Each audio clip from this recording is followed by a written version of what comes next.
আমি কলিজা থেকে কথাগুলো বললাম আপনাকে, আর যে কথা কলিজা থেকে বের হয় সেই কথা আপনার কলিজার মধ্যে আঘাত করবে ইনশাআল্লাহ। সব কাজ শুধু আল্লাহর জন্য করেন, কেউ আপনার আপন না, আল্লাহ ছাড়া কেউ আপনার আপন নয়।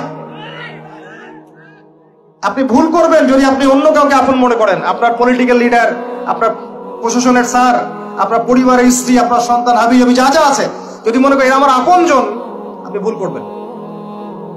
সবাই সবার স্বার্থ চেনে, সবাই সবার স্বার্থ চেনে, শুধু আল্লাহ আপনাকে নিঃস্বার্থভাবে ভালোবাসেন। আল্লাহ পাক স্বার্থ চান না। সারাটা জীবন পাপ করে থাকলেও একটা বার দাঁড়িয়ে খালি বলেন আল্লাহ আস্তাগফিরুল্লাহ ওয়া আতুবু ইলাইহি, মন থেকে বলেন আল্লাহ আমি ভুল করেছি, আল্লাহ আমাকে মাফ করে দাও।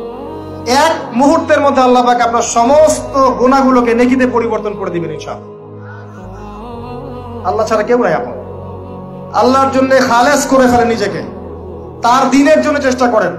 তার দিন আজকে অবহেলিত, তার দিন আজকে অপদস্থ, সারা বিশ্বের বুকে আজকে মুসলিমরা নির্যাতিত, নিপীড়িত। দিনকে এগিয়ে নেওয়ার জন্য কিছু করেন, আপনার ক্ষুদ্র ক্ষুদ্র প্রচেষ্টা ইনশাআল্লাহ আগামী দিন ইসলামের বড় বিজয় নিয়ে আসবে। দিনের জন্য খালাস করে ফেলেন নিজেকে।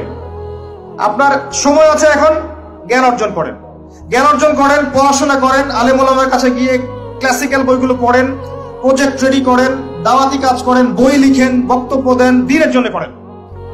আপনাকে আপনার দুনিয়া আল্লাহ গুছিয়ে দিবেন ইনশাআল্লাহ, দুনিয়া আল্লাহ গুছিয়ে দিবেন ইনশাআল্লাহ। আপনি দিনের জন্য খালাস করে ফেলেন নিজেকে, আল্লাহর দিনের হয়ে যান, এবং দুনিয়া যে কাজগুলো করবেন শুধু আল্লাহ সন্তুষ্টির জন্য করবেন, কারো কাছে কিচ্ছু পাওয়ার আশা করবেন না। দেখবেন ইনশাআল্লাহ আপনি সুখে থাকবেন। একটা পর্যায়ে গিয়ে নূহ আলাইহিস সালামকে বলতে হয়েছে রব্বি আন্নী মাগলুবুন ফান্তাসির। আল্লাহ 950 বছর দাওয়াত দিলাম, মানুষ কথা শোনে না, মানুষ শুনেই না। 950 বছর দাওয়াত দিলাম, আল্লাহ আমার পরিবারের লোকও কথা শোনে না। আল্লাহ আমি পরাজিত, তুমি ওকে সাহায্য করো। একটা পর্যায়ে গিয়ে লূত আলাইহিস সালামকেও তার স্ত্রী সন্তান ছেড়ে চলে যেতে হলো। একটা পর্যায়ে গিয়ে ইব্রাহিম আলাইহিস সালামকে তার বাবাকে ছেড়ে চলে যেতে হলো। একটা পর্যায়ে গিয়ে আসহাবুল কাহফকে সমাজ থেকে চলে যেতে হলো দূরে। একটা পর্যায়ে গিয়ে মুহাম্মদ সাল্লাল্লাহু আলাইহি ওয়াসাল্লামকে হিজরত করে চলে যেতে হলো, সাথে কেউ ছিল না। আল্লাহর জন্য ভালোবাসা, আল্লাহর জন্যই বিচ্ছেদ। ইতিহাস তাদেরকে ভুলে যায় নাই। একটা পর্যায়ে গিয়ে মানুষ যখন আর পারে না, তখন প্রয়োজনে একা আল্লাহকে নিয়ে থাকতে হয়। এটাই আল্লাহ পাকের মারিফতের সর্বোচ্চ লেভেল। আল্লাহকে নিয়ে থাকেন, ইনশাআল্লাহ আপনি ভালো থাকবেন। রাসূলকে নিয়ে থাকেন, ভালো থাকবেন। তার সুন্নাহকে নিয়ে থাকেন, ভালো থাকবেন। তার দিনকে নিয়ে থাকেন, দিনের জ্ঞান অর্জন করেন, দিনটাকে প্রচার করার চেষ্টা করেন, দিনটাকে প্রতিষ্ঠা করার চেষ্টা করেন।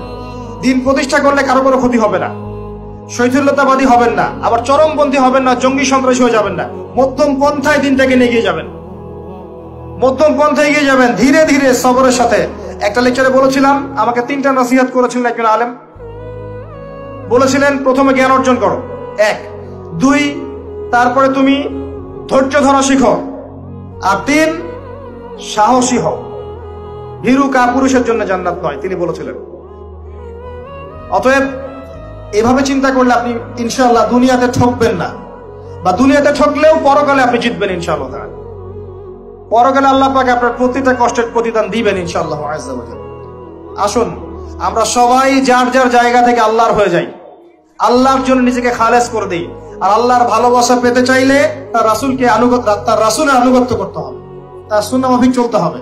আল্লাহ পাকের ফরজ ওয়াজিবকে ভালোবেসে আদায় করেন, বিরক্ত হয়েন না। নামাজের আযান হচ্ছে, বিরক্ত হয়ে যায় না, ভালোবেসে নামাজে যান। যে আল্লাহ আমার কাছে একটা ইবাদত চেয়েছেন, আমার রব, আমার সৃষ্টিকর্তা আমাকে একটা সুযোগ দিয়েছেন, আমার কাছে একটা ইবাদত চেয়েছেন, সিজদা চেয়েছেন।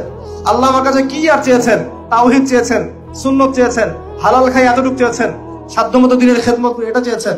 আল্লাহ পাক আমার জন্য জান্নাত রেখেছেন, আমি আল্লাহর জন্য করবো না? আল্লাহ পাকের কাজগুলো ভালোবেসে করেন, আল্লাহ পাকের কাছে পাবেন ইনশাআল্লাহ তাআলা।